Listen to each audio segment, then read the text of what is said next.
চিংড়ি মাছের অনেক কঠিন রান্না তো তোমরা খেয়েছো। চিংড়ি মাছের এই সহজ রেসিপিটি তোমরা একবার ট্রাই করে দেখো।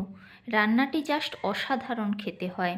রেসিপিটি বানানোর জন্য আমি মিক্সিং জারে কুচনো পেঁয়াজ, রসুন, আদা, গরম মশলা ও গোটা জিরা দিয়ে একটি মিহি পেস্ট তৈরি করে নেব।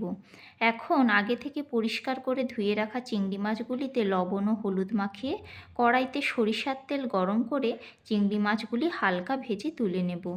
এবার কড়াইতে রেডি করা পেস্ট, হলুদ গুঁড়ো, স্বাদমতো লঙ্কা গুঁড়ো, স্বাদমতো লবণ, সরিষার তেল, একটু জল ও ভেজে রাখা চিংড়ি মাছগুলি দিয়ে ভালো করে মিশিয়ে ঢাকা দিয়ে রান্না করব 15 থেকে 20 মিনিট অল্প আঁচে।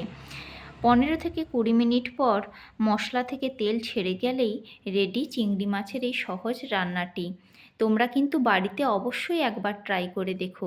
ভিডিওটি ভালো লাগলে লাইক ও চ্যানেলটি সাবস্ক্রাইব করার অনুরোধ রইল।